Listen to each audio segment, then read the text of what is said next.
بتبدأ القصة ببنت جميلة اسمها نوم نام، واللي عايشة مع والدتها وأخوها الكبير. نم بتوضح إنه بالرغم من إنها أصغر فرد في العيلة، عمرها ما خدت حب أو دعم منهم، وده خلاها دايما بتحاول تحقق أهدافها وتكون مستقلة أكتر. حاليا نم بتدرس في الجامعة وبتشتغل شغل جزئي في محل بقالة. في يوم من الأيام وهي في الشغل بتلاحظ كابل سعيد في المحل وبتفرح، بس في نفس الوقت بتحس بشوية حزن علشان عمرها ما كانت في علاقة بسبب انشغالها بالدراسة والشغل. علشان كده قررت إنها لما تتخرج وتشتغل في وظيفة كويسة هتبدأ حياتها الجديدة وتدور على حبيب. بعد كام شهر نم أخيرا بتتخرج من الجامعة وبتشتغل في شركة يابانية كبيرة، وفي نفس الليلة بتقرر تحتفل مع صاحباتها في نادي ليلي. جوه النادي وهي خارجة من الحمام بتخبط بالغلط في شاب وسيم وبيعتذروا من بعض، وبعدين وهي واصحابها بيقضوا وقت لطيف ويتر بيجيب كوكتيل لصاحبتها بين وبيقول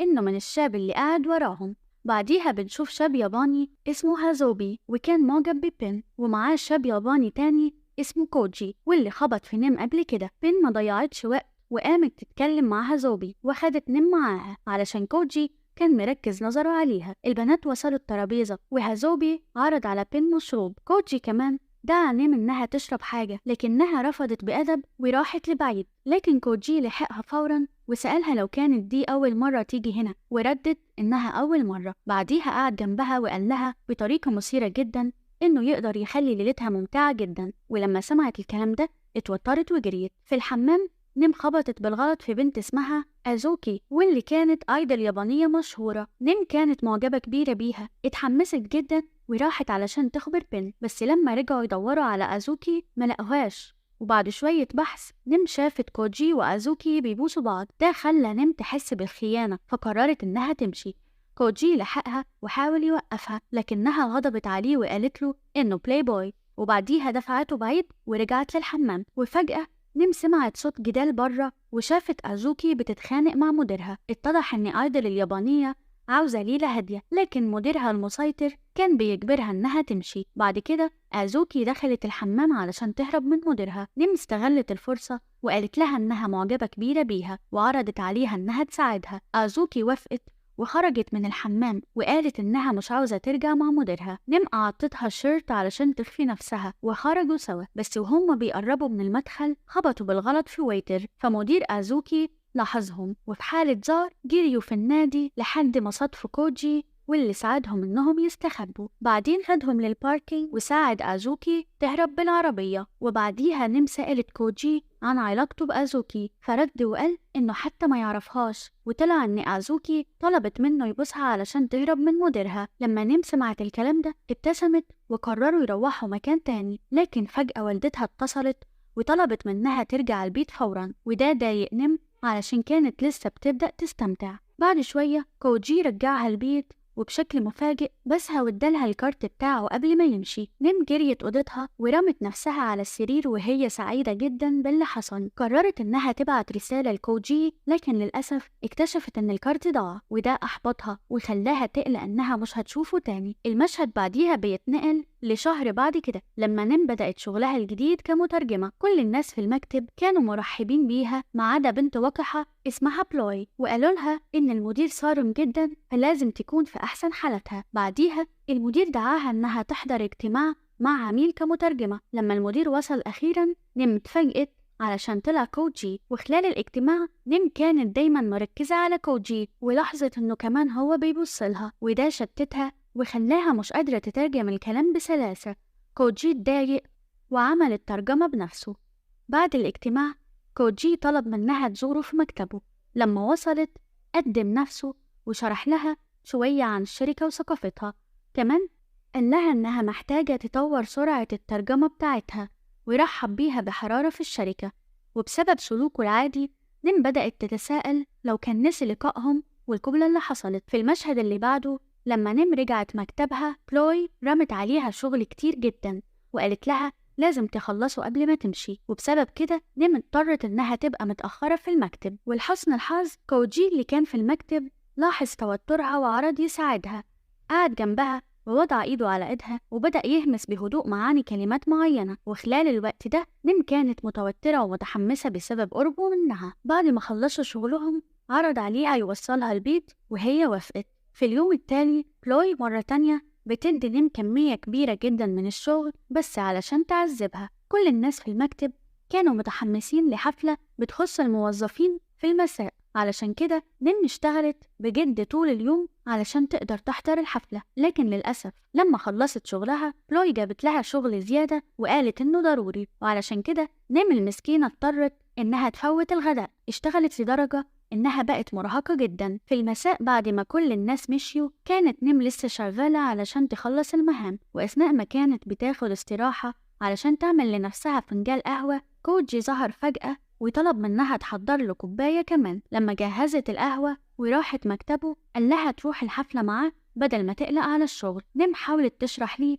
إنها عندها شغل كتير، لكنه قال لها إن دي أوامر مش طلب. بعد كده راحوا الحفلة وهناك بلوي بدأت تزعق وتنتقد نيم علشان جت الحفلة بدل ما تشتغل، لكن كوجي اتدخل وسكتها وقال لها إن ده كان بأمره. بعديها نيم لبست فستان جميل وكوجي دخل الحفلة بشكل مبهر وهو لابس بدلة شيك وبدأ يرقص على المسرح والجميع بدأوا يصفقوا له. وبعد لحظات كوجي أعلن قدام الكل إن نيم ما قدرتش تخلص شغلها النهاردة وطلب منها تفضي مكتبها بكرة. بلوي كانت مبسوطة وفاكرة إن نيم هتطرد، لكن كوجي فاجئ الجميع لما قال إنه عاوز نيم تبقى سكرتيرته من دلوقتي. بعد الحفلة نيم راحت ليه وهي مصدومة وسألته ليه عرض عليها المنصب ده، وقالت إنه ما ينفعش يعمل كده بدافع الشفقة، لكنه طمنها وقال لها إنها فعلا عندها الصفات اللي بيحتاجها للدور. في اليوم التالي نيم استقرت في مكتبها الجديد واللي كان جنب مكتب كوجي. شرح ليها مسؤوليتها كسكرتيرة اللي بتشمل إنها توصل قبله بساعة، تنظم جدول مواعيده وأعمال تانية،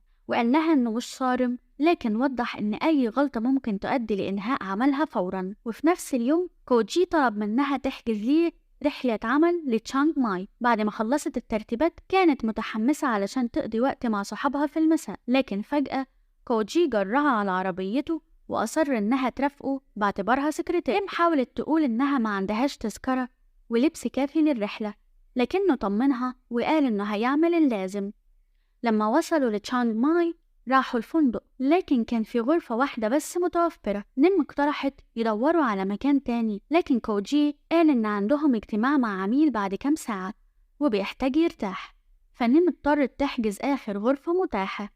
لما دخلوا الغرفة كوجي قال لها إن الاجتماع الساعة 2 الظهر وطلب منها تصحي الساعة 1 وبعديها نام بسرعة. نيم جلست جنبه الفترة وهي بتراقبه وبعديها غلبها النوم هي كمان. بعد شوية كوجي صحي ووبخها بغضب علشان ما صحتهوش في الوقت المناسب. أدركوا إن قدامهم 15 دقيقة بس على الاجتماع، فاستعجلوا علشان يجهزوا. نيم اعتذرت وحاولت تطلب تاكسي، لكن للأسف التاكسي اللي حجزوه مشي علشان ما حضروش. وفي حالة يأس كوجي طلب من واحد قريب يستعير موتوسيكل، وبعد كده ركبوا الموتوسيكل وراحوا الاجتماع بسرعة. رغم كل محاولاتهم وصلوا متأخرين. العميل كان متضايق من التأخير علشان ياباني وبيحب الالتزام بالمواعيد، ومع ذلك خدهم العميل لمكان المشروع اللي ناوي يبني عليه منتجع. وفي وقت لاحق كوجي شكر العميل على الاجتماع، لكن العميل قال إنه لسه ما قررش لو كان هيدي العقد لشركتهم. ولما العميل وشركائه كانوا ماشيين نيم أوقفتهم وعزمتهم على مشروبات في الليل فوافقوا. في المساء الثنائي راح النادي علشان يقابلوا العملاء، وهناك كوجي استقبل مكالمة وخرج شوية. المتصلة كانت ست متضايقة من إنه جاب نيم معاه، لكنه شرح إنها موجودة لأسباب مهنية مش شخصية. في الوقت ده نيم كانت بتتكلم مع العملاء واعتذرت عن التأخير وقالت إن الغلط كان منها مش من كوجي. العميل قبل اعتذارها، ولما رجع كوجي لقاها سكرانة وبتغني مع الكل فابتسم وبدأ يسجلها. بعد كده شالها على كتفه ورجعها الفندق. وفي الغرفة نيم قالت لكوجي إنه أحسن مدير في العالم وحاولت تقرب منه وتبوسه، لكنها نامت على كتفه بدل كده. في الصبح نيم صحيت ولاحظت كوجي اللي كان طالع من الحمام، افتكرت اللي حصل واعتذرت له ووعدته إنها مش هتشرب تاني. ورد عليها كوجي وراها خبر سعيد إن العميل مضى العقد في شركتهم وتحمسوا جدا. بعديها وهي بتغسل وشها لاحظت علامة على ظهر كوجي شكلها زي جرح طعنة، لكنها ما سألتهوش أي حاجة. وبعدين خرجوا يتمشوا في المدينة علشان يتسوقوا وزاروا معبد بوذي تايلاندي علشان يصلوا ويتمنوا أمنيات. بعديها كوجي اقترح عليها يستريحوا في الينابيع الساخنة، لكن نيم رفضت لأنها مكسوفة تلبس لبس قصير. بدل كده راحت مطعم وخدت موبايل كوجي بالغلط معاها، وفجأة هازوبي بعت رسالة بيقول إنه محتاج يتكلم ضروري، وبسبب كده نيم جريت على الينابيع الساخنة وشافت هناك رجالة نصفهم عريان. استعجلت علشان تدي كوجي تليفونه، لكن وهي مستعجلة اتزحلقت ووقعت في المية. لحسن الحظ التليفون ما حصلوش أي حاجة، وقدر كوجي يكلم هازوبي. وبعدين وهم قاعدين يتعشوا سوا كوجي سألها ليه ما رسلتلوش رسالة بعد الليلة اللي كانوا بيها سوا. نيم بصراحة قالت له إنها كانت عاوزة تبعت ليه رسالة لكنها ضيعت رقمه. كوجي غير الموضوع وسألها عن الأمنية اللي طلبتها عند تمثال بوذا. نيم قالت إنها تمنت تسافر اليابان، ووضحت قد إيه هي بتحب الثقافة اليابانية وإن ده السبب إنها اتعلمت اللغة اليابانية، لكنها قالت بحزن إن ده ما يفرقش علشان مش معاها فلوس للسفر. في المشهد اللي بعده كوجي ونيم بيركبوا الطيارة وراجعين البيت. لما وصلوا هازوبي كان مستنيهم علشان يوصلهم. سأل نيم عن عنوانها واقترح إنه يوصل كوجي الأول وبعدين هي، لكن البطل أصر إنه يوصل نيم الأول رغم إن المشوار أطول على هازوبي. تاني يوم الصبح نيم جهزت علبتين أكل، وده فاجئ والدتها. الأم سألتها ليه عاملة علبتين، فردت نيم وقالت إن دول للغدا والعشاء علشان بتتأخر كتير، لكن الحقيقة إن نيم كانت محضرة واحدة لكوجي. في المكتب لما كوجي سألها ليه جابت علبتين اتوترت وقالت إنهم هما الاتنين ليها. بعديها كوجي وفريقه كانوا بيجهزوا لاجتماع مهم، ولما ظهر عميل مهم اسمه مارك كوجي قال له إنه لو كان عارف بزيارته كان حضر نفسه بشكل أحسن، لكن مارك قال إن دي مش مشكلة وقعد علشان يناقش منتجه الجديد واللي هو شاي أخضر. أثناء الاجتماع مارك كان وقح مع كوجي وفضل يرفض أفكاره، لكن في لحظة معينة نيم اتدخلت واقترحت شوية أفكار أعجبوا مارك. مارك اقترح استخدام موديل يابانية علشان إعلان الشاي، وعرض صورة لموديل أغضبت كوجي لسبب معين. بعد الاجتماع نيم سألت زمايلها عن مارك، فقالوا لها إنه عميل مشهور جدا وصعب إرضائه. هو غني ووسيم وموهوب زي كوجي، لكن عنده سمعة إنه زير نساء. وطلع إن الموديل اللي عرضها مارك كانت حبيبة كوجي السابقة، وده كان سبب غضبه. لما نيم سمعت كده اتصدمت وراحت بسرعة مكتبها علشان تدور على الموديل. اكتشفت صور كتير ليها مع كوجي وقت علاقتهم. فجأة كوجي ظهر من وراها وسألها بتعمل ايه. نيم بررت انها كانت عاوزة تعرف اكتر عن الموديل. كوجي ابتسم وقال انه جعان. نيم عرضت تطلب اكل ليه وسألته عاوز ياكل ايه، لكنه قال انه عاوز الاكل اللي هي جابته. نيم اتوترت ورفضت من غير قصد، فكوجي دخل مكتبه غاضب. في وقت لاحق نيم دخلت مكتبه علشان تاخد شوية أوراق ولقيته نايم على مكتبه. قربت بهدوء لكنه مسك ايدها وسند راسه عليها. نيم حاولت تهرب وهي خايفة، لكن فجأة بلوي وصلت وصورتهم. تاني يوم الصبح نيم لاحظت ان كل الناس في المكتب بيتكلموا عليها من وراها. لما سألت صحابها قالوا لها تشوف الشات الجماعي بتاع الشركة، وهناك شافت صورة ليها مع كوجي. نيم اتصدمت وحلفت انها مش في علاقة مشبوهة مع مديرها. بعديها وهي نازلة السلم شافت مارك بيبوس بنت، وفي صدمة وقعت منها علبة الصودا، وده لفت انتباهه ليها. مارك لحقها لمكتبها وعرف نفسه بأسلوب لطيف وقال لها انه أعجب بيها في الاجتماع السابق. في اجتماع تاني مارك كان مهتم جدا بآراء نيم، وده ضايق كوجي. التوتر زاد لما مارك اقترح إن نيم تبقى مديرة حسابات لمشروعه. كوجي رفض فورا، لكن مارك قال إنه هيديها وقت تفكر. بعديها عرفت نيم من زمايلها إن مارك ممكن يسبب مشاكل لو ما خدش اللي هو عاوزه، فقررت تواجه كوجي وتقول إنها قبلت العرض علشان خايفة مارك يلغي المشروع لو رفضت. لكن كوجي اتهمها إنها بتعمل كده لنفسها وإنها هي عايزة تشتغل مع مارك، وقال لها إنها لو عايزة تستقيل في ستات كتير مستعدين ياخدوا مكانها كسكرتيرة. ده خلى نيم تغضب وتتهمه إنه أناني، وخرجت من عنده وهي غاضبة. تاني يوم نيم اكتشفت إن كوجي عمل اجتماع من غير ما يقول لها وجاب بلوي كمترجمة بدلها. في المساء حكيت لأصحابها اللي حذروها إن بلوي ممكن تكون بتحاول تاخد مكانها. نيم غضبت، ولما رجعت البيت فتحت اللابتوب وبدأت تكتب استقالتها. تاني يوم الصبح راحت الموارد البشرية ومعاها خطاب الاستقالة. المسؤولة سألتها لو كانت اتكلمت مع كوجي عن الموضوع، ولما قالت لها إنها ما عملتش كده وضحت ليها إنها لازم تاخد موافقته علشان هو مديرها المباشر. لما نيم سمعت ده شعرت بالإحباط، لكنها قدمت الاستقالة على أي حل. بعد فترة قصيرة زميلة اسمها بيلي وصلت بأخبار كويسة وأبلغت نيم إن كوجي وافق إنها تشتغل كمديرة حسابات مع مارك. وبعدين بيلي شرحت ليها بشكل سريع مهام وظيفتها الجديدة ورحبت بيها في الفريق. في نفس الوقت كان مارك وكوجي في جلسة تصوير لمنتجهم مع حبيبة كوجي السابقة، وأثناء التصوير كوجي حس إن الموديل أدائها مش مقنع، فقرر إنه يديها شوية نصايح، لكنها بدل من إنها تكون محترفة بدأت تغازل كوجي وتتكلم عن علاقتهم القديمة. مارك لاحظ اللي بيحصل وبدأ إنه يخطط لشيء تاني. لاحقا بيلي ونيم وصلوا جلسة التصوير. لما نيم شافت كوجي حست بشوية توتر بسبب الخناقة اللي حصلت بينهم قبل كده، لكنه فضل بعيد وتصرف وكأنه مش مهتم. بعد شوية مارك طلب من نيم إنها تراجع الصور اللي اتصورت، ولما شافتها علقت بسرعة وقالت إن الموديل مش باين عليها مبسوطة. ومن غير تردد مارك طلب تغيير الموديل وإنه يجيب واحدة يابانية مكانها، وهدد إنه هيلغي كل المشاريع المجدولة لو ما لقيوش واحدة خلال ساعة. وده تسبب بحالة طوارئ وكل الناس بدأوا يدوروا على موديلات يابانيات موجودين في تايلاند.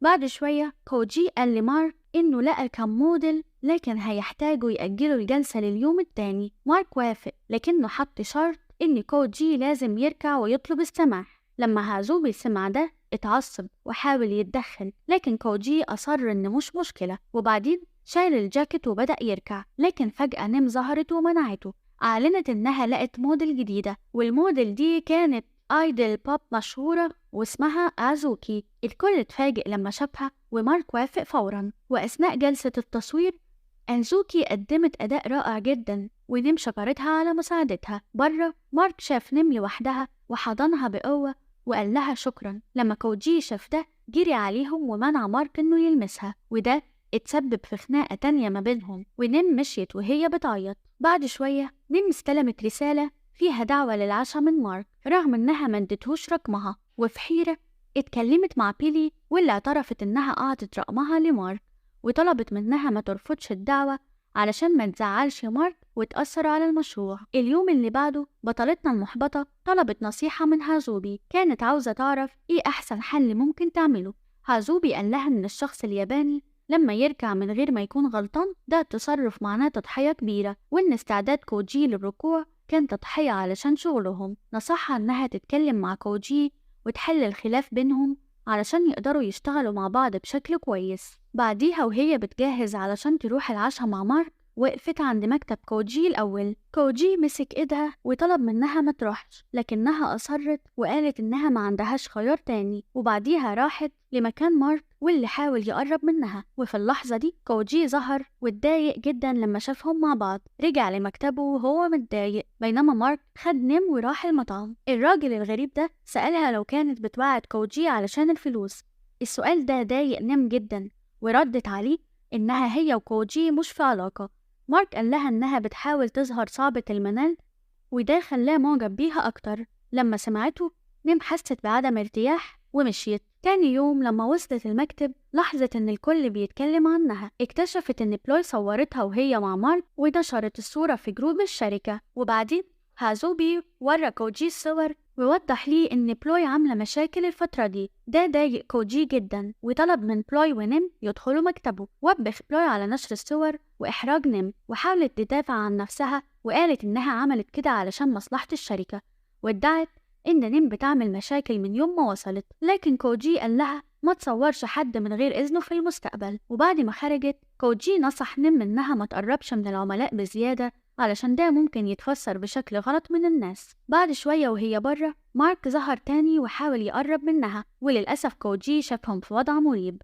بغضب شديد وبخها واتهمها إنها بتقابل مارك من وراه، وده خلى بينهم خناقة كبيرة.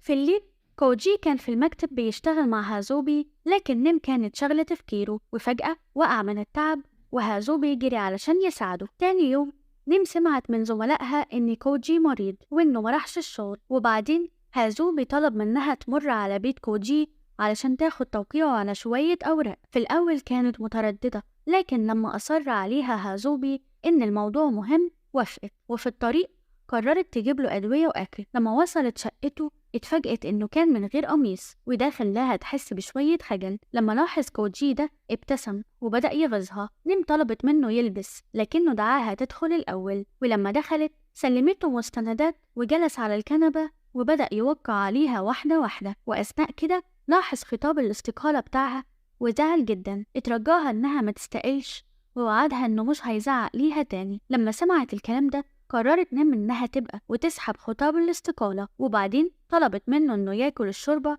اللي جابتها له، لكنه اتظاهر إنه تعبان جدا وطلب منها تأكله. فجأة جرس الباب رن ودخلت واحدة شابة جميلة اسمها رينا، وكانت المديرة التنفيذية لشركة كوجي. رينا كانت لسه راجعة من اليابان وفضلت تحضن كوجي وتقوله قد إيه وحشها. كوجي اتفاجئ وسألها عن سبب زيارتها المفاجئة.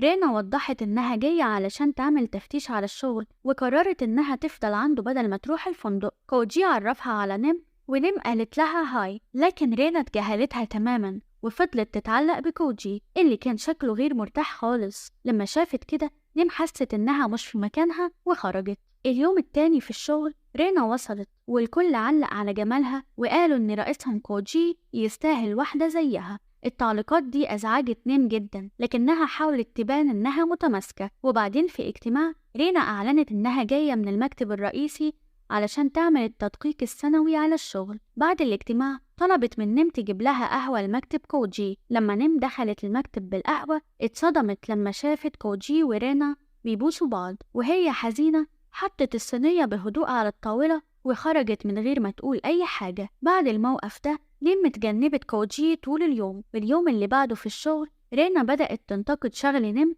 وتوبخها على أخطائها، لكن المفاجأة إن كوجي دافع عنها وأشاد بشغلها قدام الكل، وده أسكت رينا. وبعدين رينا طلبت من كوجي يروح عشاء عمل مع عميل في المساء، وكوجي طلب من نيم تيجي معاهم لكنها رفضت بحجة إنها مش حاسة نفسها بخير. في الليل بطلتنا راحت النادي مع صحابها وشربت كتير، وبالمصادفة كوجي ورينا كانوا في نفس المكان مع العميل وقاعدين قريبين منهم. أثناء الاجتماع العميل اقترح إن كوجي ورينا يكونوا كابل، لكن كوجي بسرعة وضح إنهم مجرد شركاء في الشغل ومفيش حاجة ما بينهم. طول الاجتماع كوجي كانت عينه على نيم وده ضايق رينا. علشان تشد انتباهه راحت لطاولة البلياردو وطلبت منه يعلمها تلعب. في نفس الوقت راجل قرب من طاولة نيم وحاول يتكلم معاها، وده خلى كوجي يغير جدا، فراح ليها فورا وطلب منها تخرج بره. لما حاولت تعترض مسكها وخلاها تقعد في عربيته. وبعدين كوجي سألها عن سبب غضبها وبالخطأ ذكرت اسم رينا، ورد فعل كوجي كان إنه ضحك علشان فهم إنها غيرانة. وبعد كده وداها البيت وهناك نيم سألته عن البوسة مع رينا. كوجي شرح ليها إن رينا كانت بتظبط ليه الكرافتة وفجأة باسته من غير رضا، لكنه على طول دفعها ووبخها. بعد ما سوء التفاهم اتوضح كوجي طمأن نيم وقال لها إنها الوحيدة اللي بيحبها، وبعدين مسكها من خصرها وبسها. طلب منها إنها تثق فيه، ونيم رجعت البيت وهي محرجة وسعيدة. في اليوم التاني في المكتب بيلي طلبت من نيم إنها تودي مستندات مهمة لمارك. وضحت ليها إن مارك هدد بإلغاء العقد لو نيم مش هي اللي سلمته المستندات. نيم حاولت ترفض، لكن بيلي أصرت وقالت لها إن ده آخر طلب تطلبه منها. بعدين نيم حاولت تناقش الموضوع مع كوجي، لكن في نفس اللحظة رينا وصلت وخدته للاجتماع. لما رجع كوجي المكتب لاحظ غياب نيم وقلق عليها. سأل باقي الموظفين وعرف عن الاجتماع مع مارك، فقرر إنه يروح لهناك. في نفس الوقت نيم ومارك كانوا في مطعم، ولما لاحظ مارك إنها دايما مش مرتاحة وهي معاه بدأ يشك إنها معجبة بكوجي. بدأ يتكلم بطريقة سيئة عن كوجي، وده أثار غضب نيم، فقامت بسرعة وجمعت حاجاتها ومشيت. مارك لحقها وحاول يبوسها بالقوة، لكن كوجي وصل في الوقت المناسب ودفع مارك بعيد. كوجي حذر مارك بشدة إنه ما يلمسش نيم تاني وخدها وخرجوا من المطعم. بره كوجي وبخها علشان قابلت مارك رغم إنها عارفة هو شخص عامل إزاي. نيم وضحت ليه إن مارك أصر إنها هي اللي تسلم المستندات وإلا مش هيوقع. رد عليها كوجي وقال لها إنها ما تضحيش بسلامتها علشان الشغل. نيم فضلت تعتذر، لكن كوجي طمأنها وأكد ليها إن سلامتها هي الأولوية بالنسبة ليه. بعدين طلب منها إنها تيجي معاه لو زملائها ضغطوا عليها في أي موقف مشابه. بعد كده كوجي سأل نيم لو هتكون رسميا حبيبته، وهي وافقت بكل سعادة. اليوم اللي بعده نيم كانت في مزاج رايق جدا ومش قادرة تبطل تفكر فيه. بعدين كوجي استدعى نيم وبيلي لمكتبه علشان يناقش موضوع مارك. سأل بيلي عن سبب إرسالها نيم لعشاء مع مارك، ولما حاولت بيلي تبرر كوجي وبخها وقال لها إن مش شغل نيم إنها تروح عشاء مع العملاء، وحذرها إنها ما تعملش كده تاني. ردت بيلي باعتذار ناعم وخرجت من المكتب. لكن بعدين واجهت بيلي نيم بغضب واتهمتها إنها بلغت المدير عنها. بطلتنا أنكرت إنها عملت كده، لكن بيلي فضلت غاضبة وبدأت تصرخ. لما زهقت نيم قالت لها وهي بتعيط إن مارك حاول يتحرش بيها امبارح بالليل. لما سمعت كده بيلي اتصدمت واعتذرت بسرعة وقالت إنها ما كانتش تعرف إن ده حصل. بعديها اتصالحوا، وكوجي اللي كان سامع كل حاجة شعر بالسعادة لأن نيم أخيراً وقفت تدافع عن نفسها. بعد الشغل كوجي خدها معاه السوبر ماركت علشان يجيبوا شوية أغراض لأنها بتعمل له الغدا كل يوم. وهناك قابلوا واحد من العملاء، وكوجي عرف نيم عليه كسكرتيرته وقال إنهم قابلوا بعض بالصدفة. الكلام ده ضايق نيم لكنها ما قالتش حاجة.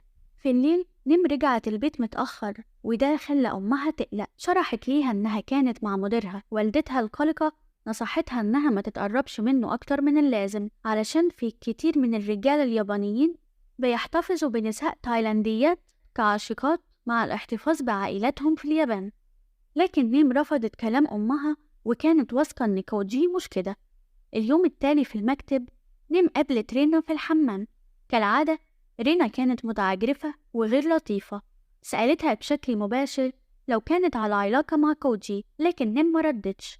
بعديها رينا قالت لها إنها ما تعرفش الطبيعة الحقيقية لكوجي ووصفته إنه شخص خطير جدا. لما سمعت كده نيم بدأت تشك في نواياه وناقشت الموضوع مع صحابها. صديقتها اقترحت إنها تعمل لقاء مع كوجي علشان يتعرفوا عليه بشكل أفضل. بعد الشغل نيم راحت لكوجي وقالت له إنها مخططة تخرج مع صحابها للشرب ودعته معاهم، وهو وافق. الاتنين راحوا النادي وقابلوا صحاب نيم، وبعد مقدمة قصيرة الصحاب سألوه بشكل مباشر لو عنده زوجة وأطفال في اليابان. السؤال ده خلاه يحس بعدم الارتياح، فاستأذن بلطف وادعى إنه محتاج يروح الحمام. بعد شوية نيم حست بالذنب فاقتربت منه واعتذرت له بالنيابة عن صاحبتها. كوجي طمنها وقال لها إنه عادي، لكنه قال لهم إنه لازم يمشي بسبب أمر طارئ في الشغل. بعد كده صحاب نيم بقوا أكتر شك في نواياه. في الوقت ده رينا قابلت مارك في بار وبخته بغضب علشان فشل في استدراج نيم. اتضح إن مارك كان بينفذ أوامر رينا علشان معجب بيها، لكنها ما كانتش مهتمة بيه نهائي. مارك قال إنه عمل كل اللي يقدر يعمله علشان يساعدها، لكن رينا وصفته بإنه عديم الفايدة وقررت تتولى الأمور بنفسها. في اليوم التاني بالشغل نيم سألت كوجي لو فعلا هم في علاقة. كوجي كان مستغرب من سؤالها فشرحت ليه إن ساعات بيبان إنه مهتم وساعات تانية بيحسسها إنه بيتجاهلها. وكمان سألته عن الشغل اللي خلاه يمشي امبارح واللي حتى سكرتيرته ما كانتش عارفة عنه حاجة. كوجي وضح إنه كان في شوية شغل ضروري ومش عاوز يزعجها بيه. لما حاولت تمشي كوجي وقفها واعتذر لها وبعديها حضنها. الاتنين قربوا يبوسوا بعض، لكن هازوبي فجأة دخل المكتب. نيم خرجت بسرعة وكوجي كان منزعج من صاحبه وسأله عن سبب وجوده. هازوبي قال له إن رينا رجعت اليابان وبيتهيأ له إنها بتخطط لحاجة خطيرة. بعد كام يوم كوجي اضطر يسافر كوريا علشان الشغل، ونيم كانت وحشها جدا. في المكتب واحدة من زميلاتها قالت لها إن في عميل جاي يقابلها. نيم استغربت لأنها مش فاكرة إنها حددت أي مواعيد، لكن لما دخلت اكتشفت إنه مارك. في اللحظة دي زميل تاني وصل وقال إن كوجي طلب منه يفضل معاها علشان يضمن حمايتها خلال الاجتماع مع مارك. وبعديها نيم وزميلها دخلوا قاعة الاجتماعات ولقوا مارك مستنيهم. بدأ الحوار باعتذار عن اللي حصل في المطعم. بعد كده كشف إن كوجي قدم شكوى ضده لشركته. سأل نيم لو كانت عاوزة تقول أي حاجة، وهي ردت إنها عاوزة تشتكي للشرطة وتحبسه، لكنها موقفة نفسها علشان خاطر الشركة. بعديها مارك بدأ يتكلم عن كوجي ونصحها إنها ما تثقش فيه زيادة، واقترح إنه لو زهقت من كوجي ممكن تلجأ ليه بدل كده. الكلام ده ضايق نيم وزميلها جدا، فاستأذنوا وخرجوا من الاجتماع. في الليل نيم ما قدرتش تنام لأنها فضلت تفكر في كلام مارك. كمان كوجي ما ردش على رسائلها من وقت سفره لكوريا. اليوم التالي نيم كانت دايما بتشيك موبايلها مستنية رسالة منه، لكنه ما بعتش أي حاجة. فجأة سمعت بنتين بيتكلموا عن قد إيه وحشهم مديرهم الوسيم. واحدة منهم فتحت حسابه على انستجرام علشان يراقبوه. كانوا بيتكلموا عن إن البروفايل بتاعه كله صور مناظر طبيعية، لكن فجأة شافوا صورة ليه مع رينا اتصورت لما كانوا في اليابان. البنتين بدأوا يتكلموا عن قد إيه رينا وكوجي مناسبين لبعض، وافتكروا إنهم أكيد بيقضوا وقت ممتع في كوريا. لما سمعت كده نيم زعلت أكتر وبدأت تشك فيه. في الليل رجعت البيت وهي متضايقة، وأمها سألتها لو كانت تعبانة. نيم قالت لها إنها مرهقة بس، فاقترحت عليها أمها إنها تنام وتفتكر إن بكرة السبت وتقدر ترتاح طول اليوم. بعديها نيم راحت أوضتها وانهارت على سريرها. فجأة جالها اتصال من رقم مجهول، ولدهشتها وسعادتها اتضح إن كوجي بيتصل بيشرح ليها إنه فقد موبايله أول ما وصل كوريا، لكن دلوقتي بما إنه رجع لتايلاند استعار موبايل هازوبي علشان يكلمها. بعديها اقترح عليها إنه عاوز يخرج معاها بكرة في موعد، ونيم وافقت بحماس. فضلوا يتكلموا طول الليل لحد ما ناموا. تاني يوم نيم لبست أحسن لبس للموعد، واتفاجئت لما شافت كوجي لابس لبس عادي لأول مرة. قرروا يروحوا مركز تسوق بعيد عن المكتب علشان يتجنبوا الكلام. أول محطة كانت محل موبايلات. كوجي اشترى موبايل جديد لنيم. بعديها راحوا السيما، لكن أثناء الفيلم كوجي نام. فحين نيم اتأثرت جدا بالقصة وبدأت تعيط. بعد الفيلم نيم قالت إنها جعانة واقترحت يروحوا مطعم، لكن كوجي قال لها إنه وحشه أكلها وعزمها تعمل وجبة عنده في بيته. بعديها ركبوا موتوسيكل وراحوا بيته، ونيم كانت سعيدة جدا علشان قدرت تحضنه طول الطريق. لما وصلوا حضرت ليه شوربة لذيذة وهي بتغني وتضحك، لكن بالغلط الشوربة وقعت على رقبتها. كوجي عرض يساعدها ينضفها، لكن بدل كده خلى الأمور محرجة لما ساب علامة حب على رقبتها. نيم اتصدمت وبدأت تفكر ازاي تخبيها عن الناس. لما رجعت البيت حاولت بكل جهدها انها تخبي العلامة، وامها كانت مستغربة ليه بتحرك رقبتها بشكل غريب. نيم قالت لها ان مفيش حاجة، وسألت عن العربية اللي قدام البيت. ردت امها بشكل عادي إنها اشترت عربية جديدة لأخوها. نيم سألتها هو ليه أخوها محتاج عربية، فردت الأم إنه بيشتغل مندوب مبيعات وبيسافر كتير. الكلام ده ضايق نيم علشان عارفة إنهم مش قادرين يتحملوا تكاليف زي دي، لكن أمها ردت عليها بغضب وقالت إنها وأخوها هيدبروا الوضع ومش محتاجين نيم تقلق. اليوم اللي بعده نيم لبست إشاربة عشان تخبي العلامة، لكنها حست بحر جامد وقت الظهر. كوجي طلب منها تحضر له الغدا، وكان مستنيها بفارغ الصبر علشان يحضنها لما تدخل. فجأة هازوبي دخل وحضنه، فكان كوجي متضايق وسأله هو ليه موجود. هازوبي قال إن نيم بعتته يقوله إن الغدا هيتأخر. بعديها كوجي طرد هازوبي وحاول يحضن نيم، لكن الصديق المزعج رجع تاني. في قمة غضبه كوجي حاول يضرب هازوبي، لكن هازوبي بالغ في تفسيره للموقف وفكر إن كوجي عاوز يضرب نيم. كوجي اعتذر لها بسرعة، وبعديها نيم حطت الغدا على المكتب وطلبت منه يبدأ الأكل، لكنه أصر إنها تأكله. وأثناء النقاش جت مكالمة من الريسبشن بيقول إن العميل وصل ولازم يحضروا الاجتماع فوراً. وبدون ما ياخدوا فرصة للأكل جريوا على قاعة الاجتماعات، واكتشفوا إن مارك مستنيهم. أثناء الاجتماع مارك نسب الفضل في نجاح إطلاق المنتج لكوجي وأشاد بجهوده، وفاجئ الكل لما أعلن إنه ناوي يدي كوجي مشاريع أكتر في المستقبل. بطلنا كان مستغرب وهمس لنيم إن مارك مش بيحبه ومش فاهم هو ليه بقى لطيف فجأة. بعد الاجتماع مارك قرب من نيم وسألها لو هي وكوجي لسه زعلانين منه. ردت عليه إن كل حاجة تمام. حاولت تمشي، لكن مارك مسك إيدها وسألها عن العلامة اللي في رقبتها. لحسن الحظ كوجي وصل في نفس اللحظة وخد نيم بعيد. بعد كده في البيت نيم لاحظت إن أمها وأخوها اشتروا حاجات جديدة كتير. لما سألتهم إزاي جابوها أمها قالت إنها استلفت فلوس من عمتها. نيم حاولت تفهم أمها إنهم ما يقدروش يتحملوا مصاريف زي دي، لكن أمها سكتتها وقالت لها إن دي مش مشكلتها. تاني يوم الصبح نيم وصل لها رسايل كتير عن فواتير العيلة اللي لازم تدفع. المبلغ كان كبير جدا، وده خلى نيم مش قادرة تغطيه بمرتبها، علشان كده راحت لإدارة الموارد البشرية علشان تطلب زيادة في المرتب، خصوصا إن فترة الاختبار بتاعتها انتهت.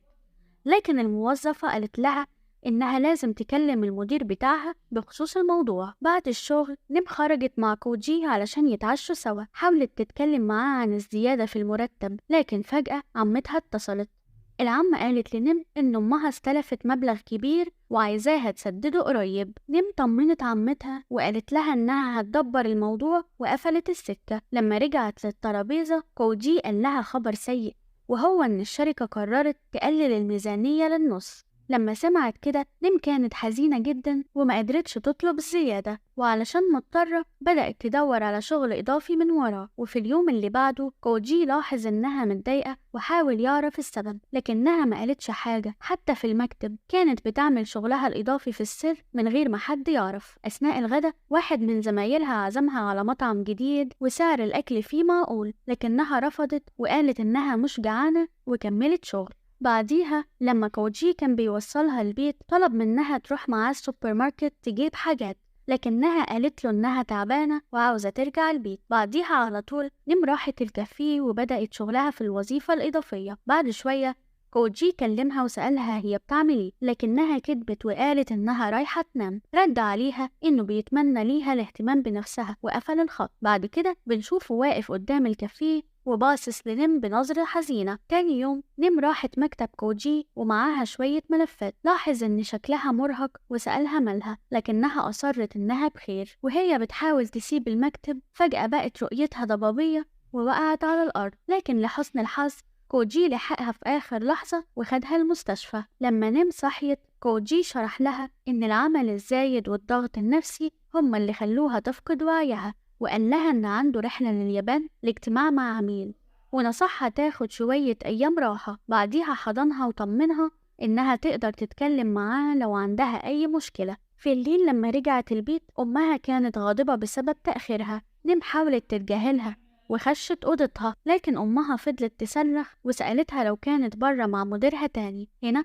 بطلتنا خرجت شوية أوراق ووضحت كل اللي بتعمله علشان تسدد ديونهم، وشرحت وهي بتعيط إنها مضطرة تشتغل أكتر من شغل بسبب الإسراف اللي بتعمله أمها وأخوها. أمها اتصدمت وحاولت تعتذر لها، لكن نيم خرجت من البيت وهي غاضبة، وعلشان حاسة إنها لوحدها ومحبطة راحت الكافيه وقعدت تعيط. بعد شوية كوجي كلمها، ولما سمع صوتها المكسور عرف على طول إنها بتعيط وراح ليها فورا. لما وصل نيم عيطت أكتر وهو فضل يواسيها. بعد شوية حست بتحسن، وكوجي قال لها إنه كحبيبها لازم تحكي له كل حاجة. وأخيرا حكيت له عن ديونها وسلوك عائلتها تجاهها. شرحت ليه إنها بتشتغل شغلانات كتير علشان تساعدهم. كوجي اعترف إنه عارف كل ده من قبل. بعديها عرض يوصلها البيت، لكن نيم رفضت وقالت إنها مش قادرة تواجه أمها بعد الخناقة. طلبت ينزلها عند بيت صاحبتها، لكن كوجي اقترح إنها تقعد عنده بدل كده. نيم سألته عن رحلته لليابان، وهو كشف إنه خلص الصفقة عن طريق التليفون وإن الرحلة ما بقتش ضرورية. في وقت لاحق في البيت كوجي حضر لها السرير وقرر ينام على الكنبة. نيم قالت إن المفروض هي اللي تنام على الكنبة علشان هي ضيفة، لكنه رفض يسمع لها. في نص الليل نيم ما قدرتش تنام ونزلت لأوضة المعيشة. نامت جنب كوجي على الكنبة وفضلوا يتفرجوا على التلفزيون لحد ما ناموا. الصبح كوجي فاجئ نيم بفطار لذيذ كان مجهزه بنفسه. نيم أكلت وهي مبسوطة. بعد كده وصلوا للمكتب مع بعض، لكن نيم طلبت تمشي قدامه علشان محدش من زمايلهم يشوفهم سوا. بعدين كوجي استدعاها لمكتبه وقال إنه عاوز يعلن للجميع عن علاقتهم، لكن نيم اقترحت إنه يستنى شوية لأنها مش عاوزة تكون موضع أحكام من زملائها، فهو وافق على طلبها. في المساء وهي بتنظف بيت كوجي لقت صندوق وفتحته بدافع الفضول. جواه لقت صورة قديمة ممزقة وهو صغير. فجأة كوجي وصل ولاحظ الصورة في إيدها. نيم بسرعة اعتذرت وقالت إنها ما كانتش تقصد تتطفل. كوجي خدها بهدوء لغرفة المعيشة وشاركها القصة الحزينة ورا الصورة الممزقة. كشف إنه وهو صغير أهله كانوا دايما بيتخانقوا، وده خلى أبوه يهجر العيلة. علشان كده كوجي مزق الصورة وشال أبوه منها. بعد سنين كوجي وأمه انتقلوا لتايلاند علشان يبدأوا حياة جديدة. لكن بعديها أمه لقت شريك جديد وسابته لوحده. قلبه اتكسر مرة تانية وقرر يشيلها هي كمان من الصورة. بعد كده رجع لليابان وبدأ يشتغل من سن صغير علشان يقدر يعيش. بعد سنين أمه كلمته وطلبت تشوفه، لكن هو رفض، وده كان أكبر غلط علشان عرف بعديها إنها توفت. دلوقتي هو حاسس بذنب كبير علشان رفض يقابلها. نصح نيم إنها ما تستعجلش وتتنازل عن عيلتها بسبب شوية خلافات. الكلام ده أثر في نيم وقررت ترجع البيت وتصالح حالتها. وفي مشهد فلاش باك من 10 سنين بنشوف كوجي وهو شغال في نادي ليلي في اليابان.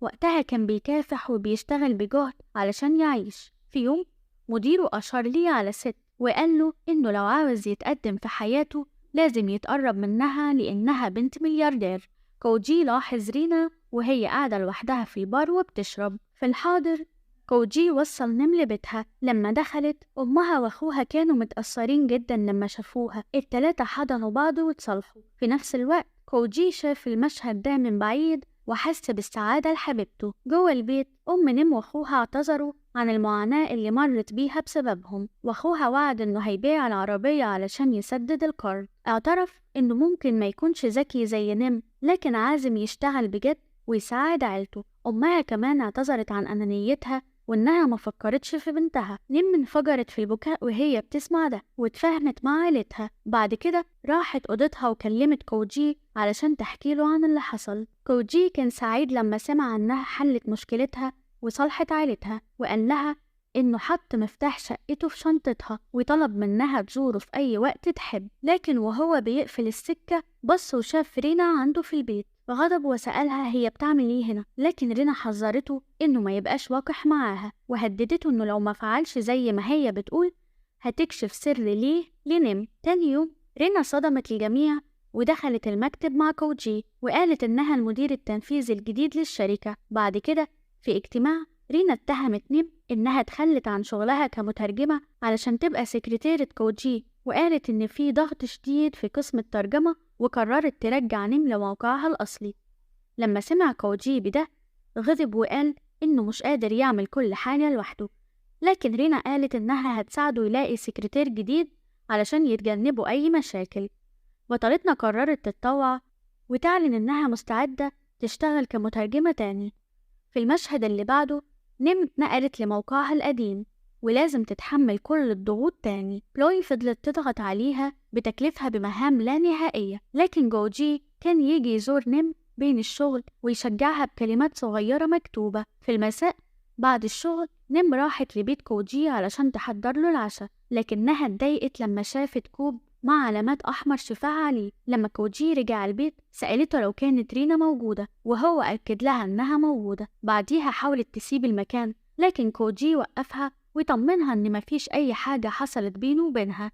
نيم نصحته بصرامة إنه طالما مش عاوزها تتكلم مع رجالة تانيين فهي مش هتقبل إن أي ست تانية تيجي بيته. كوجي وافق ووعدها إن رينا مش هتيجي هنا تاني. تاني يوم عيلة نيم دعت كوجي لبيتهم على العشاء وكانوا متحمسين جدا لأن ده كان يوم السبت. اللقاء ده اتفقوا عليه من قبل. بعد كده قابلوا بعض في المول وقرروا يتفرجوا على فيلم رعب. بعد الفيلم راحوا لمطعم علشان يتعشوا، لكن بعد شوية كوجي جاله مكالمة وطلب منه يخرج شوية. لما رجع مزاجه كان متغير تماما وقال لنيم إنه مش هيمشي معاها العشاء مع عيلتها بسبب حالة طارئة في الشغل. نيم كانت متأثرة ومخنوقة، لكن قالت له إنها متفهمة وطلبت منه يروح شغله. كوجي ودعها وراح وترك نيم حزينة. في فلاش باك بنشوف كوجي ورينا في غرفة فندق من سنين. وقتها كان كوجي بياخد فلوس كبيرة علشان ينام معاها، وكانت كمان بتساعده في أوقات الحاجة. في يوم بعد ما خلصوا الجلسة المعتادة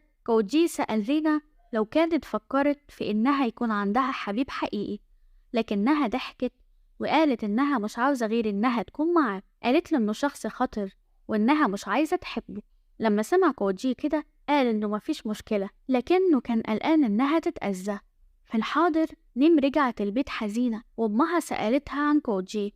قالت لها إنه اضطر يروح علشان شغل مهم، وده خلى أمها تحبط علشان كانت مجهزة العشاء. وبعد كده نيم رجعت أوضتها وجات لها مكالمة فيديو من مارك اللي دعاها لاحتفال بإطلاق منتجهم الناجح. لكن نيم قالت له إنها مش هتقدر تيجي لأن الوقت متأخر وقفلت السكة. بعد شوية وصلت لها رسالة من زملائها في الشغل بنفس الدعوة، فغيرت رأيها وقررت إنها تروح. وفي نفس الوقت كوجي وصل لبيت رينا وبسها على رقبتها بسرعة وهو عايز يخلص الموضوع بسرعة، لكنها اتدخلت وقالت له إنه كان أطيب معاها زمان. بعدين قالت له إنهم هيروحوا مكان تاني علشان يكملوا، لكنه راح معاها وهو مش راضي. بعد شوية وصلوا لحفلة مارك وصدمة نيم كانت كبيرة لما شافتهم مع بعض. كل الموظفين بدأوا يتكلموا عنهم ويسألوا لو كانوا بيتوعدوا. بعد شوية رينا أمرت كوجي إنه يبوسها قدام الكل. كوجي حاول يرفض لكنها هددته إنه لو ما فعلش كده هتكشف الماضي بتاعه لنيم. مفيش قدام كوجي حل غير إنه يعمل اللي هي عايزاه، ونيم كانت بتشوف المشهد ده وهي في حالة صدمة. على طول نيم قربت منهم ووبخت كوجي علشان خانها، لكن رينا بدأت تسخر منها وده خلى نيم تنهار في دموعها. خلاص بقى عندها الكفاية. كوجي اتنرفز وصرخ في رينا وطلب منها تمشي. بطلتنا حاولت تخرج لكن كوجي جري وراها وقال لها إنه يقدر يشرح، وبعد ما فكر شوية افتكر الصعوبات اللي مر بيها وهو صغير بعد ما أمه هجرته. لما ملقاش شغل اشتغل في نادي ليلي وهناك قابل رينا اللي كانت مهتمة بيه، كانت بتساعده وهو أسس نادي. لكن في يوم هجم عليه واحد من المافيا وبعد ما تعافى قرر إنه يقفل النادي، ورينا زارته وعرضت عليه شغل في شركة أبوها. دي كانت نقطة التحول في حياته وتعلم كتير من أبوها. لكن في الوقت ده كوجي ما كانش فاهم إن رينا كانت بتحبه وكان فاكر إنها عاوزة بس تلاقي رغبتها. دلوقتي وهي شايفاه مع نيم بدأت تغير عليه وبتعمل كل ده علشان تفرقهم. لما سمعته نيم حست بالذنب تجاهه لكنها برضو كانت غاضبة منه علشان عمل كده قدام الناس، فقررت إنها تسيب المكان وركبت التاكسي من غير ما تقول أي حاجة.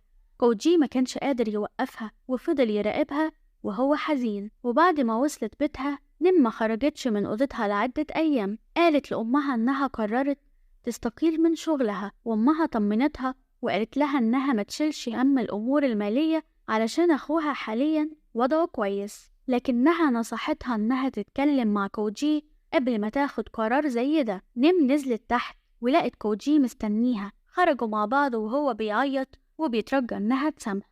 اعترف كوجي إنه كان مخبي ماضيه علشان خايف إنها تسيبه. بعد كده اعترف إن السبب اللي عمله في الحفلة هو إن رينا كان هددته ووعدها إن ده آخر حاجة هيعملها لرينا. كوجي قال لها وهو بيعيط إنه بيحبها جدا وإنه مش قادر يتخيل حياته من غيرها. نيم حست بالحزن وحضنته وقالت له إنهم هيبدأوا من جديد من غير أكاذيب أو أسرار المرة دي. كوجي وافق وبعديها بسوا بعض. في اليوم اللي بعده رجعوا لحياتهم العادية في المكتب. رينا كمان ظهرت وقالت إن الشركة هتمر بتغييرات كبيرة واللي هيتسبب في فصل أكتر من نص الموظفين واستبدالهم بموظفين جدد. كوجي غضب جدا لما سمع ده وحاول يتكلم مع رينا لكن هي رفضت تسمعه. ولما الأمور زادت سوء العديد من الموظفين وصلتهم رسائل بتبلغهم بإنهاء خدمتهم. نيم جريت لمكتب كوجي علشان تكلمه لكن اكتشفت إن رينا كانت قاعدة هناك.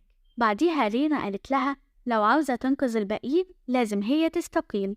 نيم ما كانش عندها خيار تاني وابتدت توقع على استقالتها، لكن كوجي اتدخل وقال لها تروح بره المكتب. بعد كده كوجي اعتذر لرينا وقال لها انه مش عاوز يأذي باقي الموظفين وانه هو اللي هيمشي بدل ما تطردهم، وانحنى قدامها واعتذر علشان ما كانش صريح معاها من البداية وأذى مشاعرها. رينا طلبت منه إنه يعتذر وهو على ركبتيه، والأول مرة في حياته كوجي ركع وطلب منها السماح. رينا اتفاجئت من ده وقالت إن ده السبب اللي بيخليها تعجب بيه. بعديها خرجت من المكتب وصدفت نيم في الباب فحاولت تحذرها من كوجي، لكن نيم ردت وقالت لها إنها عارفة ماضيه ولسه بتحبه. شكرتها على مساعدتها ليه لما ما كانش ليه حاجة ووعدتها إنها هتعتني بيه من دلوقتي. سمعت رينا ده واتنرفزت ورفعت إيدها علشان تضرب نيم، لكنها رمت عليها المية وهددتها إنها هتدمرها لو فعلا ما خدتش بالها من كوجي، وخرجت وهي باكية. في نفس اليوم اتعلن إن محدش هينفصل بفضل كوجي. نيم كمان اكتشفت إنها هترجع لوظيفتها القديمة كسكرتيرة ليه. الكل ابتدى يفرح ونيم جريت على مكتب كوجي وسألته إزاي عمل كده، لكنه رفض إنه يقول. في الوقت ده مارك وصل علشان يواسي رينا، وهي قالت له إنها مستعدة تسيب مشاعرها تجاه كوجي دلوقتي بعد ما عرفت إنه بيحب نيم بجد. في اليوم التالي رينا طلعت قدام مكتب كوجي علشان تودعه، وقالت وداعها لنيم وقررت تترك تايلاند للأبد.